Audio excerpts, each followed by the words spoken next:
Hey everybody, welcome to the Fired Up with CJ show. And we're going to be talking about your emotions and for you to learn how to be emotionally intelligent. Literally, what are your emotions and how can we be smarter about what they mean? So we have Karla MClaren, and tell us about your book. Show us your book. We're going to be talking about her book, Language of Emotions.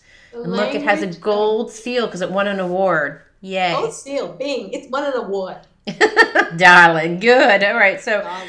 So one of the things that I love, and you're going to be coming to Seattle to talk about some of the content in your book through a really fun process that is called the Emotion Theater on April 25th at East West Bookstore. So one of the things I loved is you had little cards that people would have that would have the emotion. It would talk about the gifts of the emotion, and then it would talk about the questions about this. What are the internal questions that were related to our emotions? Tell us about how you came up with that model, and what does it mean to even have, because often most of us have really kind of mixed feelings about our emotions. We were talking in part one of this video how oftentimes we don't want to even feel emotions, crying, anything. We don't want to feel them unless they're happy. What are the gifts of emotions? I see emotions kind of in the way I see empathy, which is it's the basis of everything. Mm-hmm. That emotions, even the word emotions knows this. Emotions are what motivate us. Mm. They're what move us. Mm-hmm. They're what help us understand our world. So emotions tell us what's going on. Mm-hmm. They tell us how we're feeling about it and what we think about it, mm-hmm. how it affects us. Yeah. And so they're very empathic, constantly moving, flowing, delightful aspect of intelligence. Yeah. Right? But we're not taught that. Yes. We're taught that they're scary, they're anti-intellectual, they're non-rational. Right. If you say someone's emotional, that almost never means a good thing. Yeah. You're being overly emotional about this. Why are you so emotional? God, you're so emotional. Yeah. Is it your period? It's like... No. That's the kind of, negative. And I'm like, okay, so there's 17 emotions. Which emotion am I? Let's go. Yeah. If you're so smart about this. Let's go. You tell me which emotion it is. And usually when they say you're so emotional, it's anger and sadness. I'm like, come on, there's 15 more. Right. You're going to call me emotional. I want more emotion. Right, exactly. Yeah. So I look at emotions, when I talked about working empathically with the world. So if I am working with plumbing, I get into the mindset of the plumbing and go, well, what would you like? Does this need to be tighter? Yeah. Does this J-trap work for you? Right. Or does it need to be something else? I work the same way with emotions. Mm-hmm. So I say anger, so what is your purpose and what do you want and what, mm-hmm. Right? What are you trying to motivate me to do, right? Yeah. What is it that you're trying to tell me? Mm-hmm. Sadness. What are you doing? What, how, why, what, where? Mm-hmm. Grief. How are you different from sadness? Mm-hmm. Happiness. What is that? So it's getting into an empathic engagement with each of the emotions in turn, mm-hmm. and then asking them, what are they doing? Mm. So that was the beginning of the work with emotions. Mm-hmm. And I used to watch people.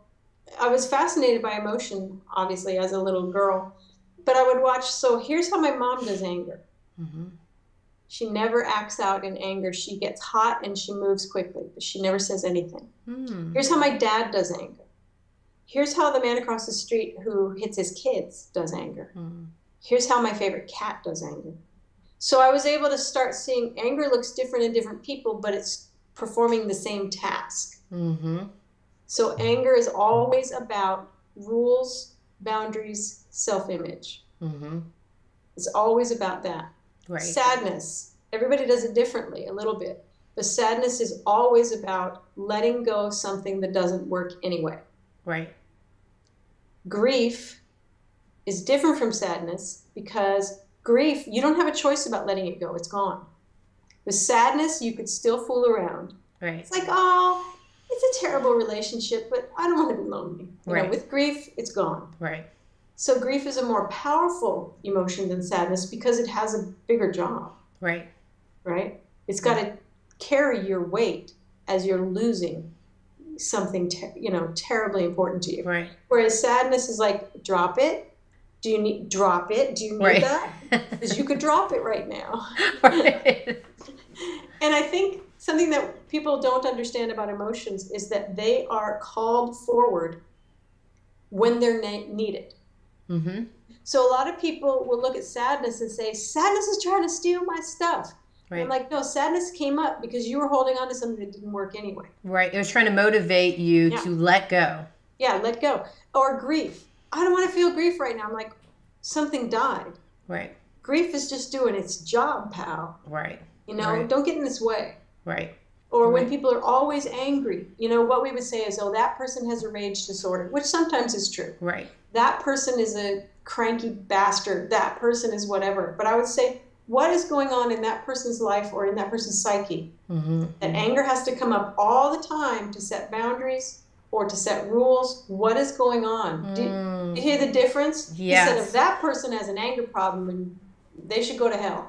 Right. Rather, I want to start looking at that person's whole life. What is that anger trying to engage with? Yes, yes. Oh, you know, I just had a major aha because, and what I like most about your work is that you have a positive relationship to emotions, where a lot of the spiritual folks that I talk to, it's like, oh, negative emotions, you know, banish those, don't feel those, you know, breathe it away, right? I mean, and we're designed with these things for a reason, right? We're the same thing with the mind. It's like, don't have a mind, let go of the ego. It's like, well, why the heck were we designed with these things? If we're not supposed to do anything with our emotions, our minds, you know, then what are they there for? So what I like about what you're saying is they're there for an expressed reason. They're like traffic signals trying to tell you to go, to stop, to use caution, right? But they're there to help you.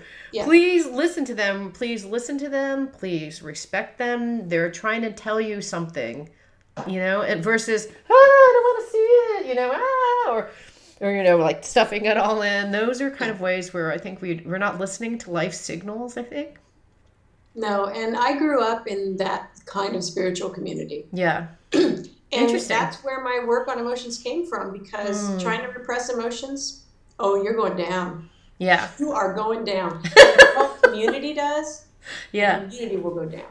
Yeah. And they will savage each other on the sides because they have no skills for what they call negative emotions.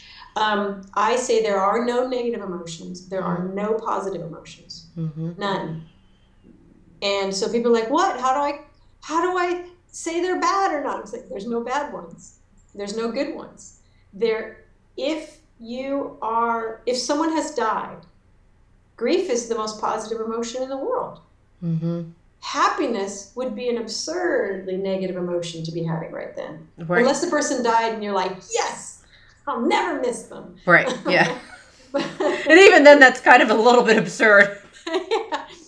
But so the idea that, or let's say that fear's job is to help you orient to change, novelty, or possible physical hazard. Mm-hmm. That's its job. So let's say you're driving on the freeway and a car is swerving into you. Your fear would say, go. Right. Happiness would be a negative emotion at that time, because you'd be like, yeah, why don't you hit me?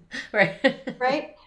So the idea that there's a negative or positive emotion, what we're looking is the emotion responding at the time that it should, with the intensity that it should, to help you figure out your life and, you know, and keep yourself safe and well and work your emotions and work your relationships. And one of the things that I found interesting too is another aha that I'm not sure exactly, so I want to get some clarification, is you're talking about, you know, emotions interrelate with each other, they play with each other, and then you even use the example of contentment and envy, and I thought, like I didn't follow so tell me, like give me an example using contentment and envy, how emotions kind of play with each other or work with each other. I can't remember, where did I write about contentment and envy? It was in your videos and emotion theater. You're talking about contentment and envy and how they contentment and shame?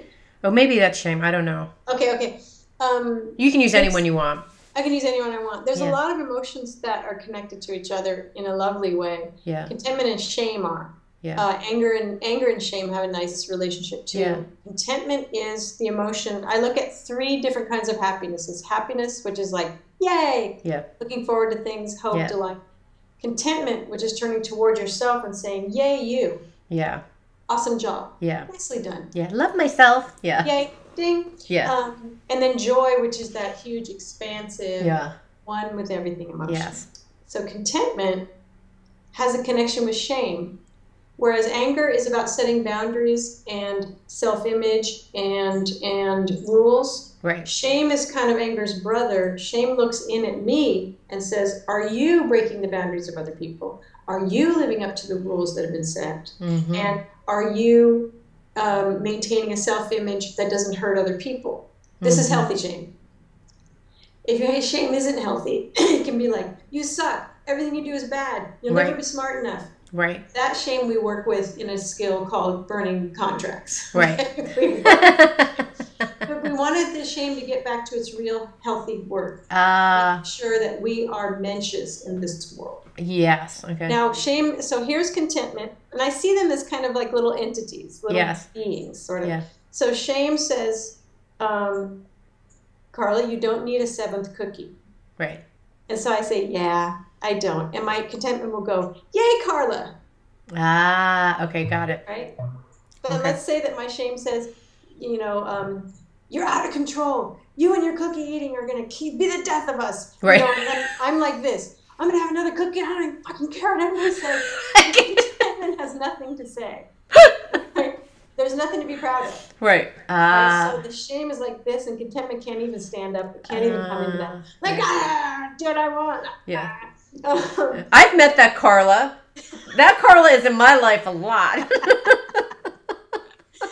So when people can't feel contentment, when they have no sense of self-worth, yes, I look at their shame, not because shame is toxic, but because something has happened to their shame to turn it into a monster. I see, God. So some of these emotions can, well, in their own, left to their own devices, are going to be positive or not positive or negative, just there.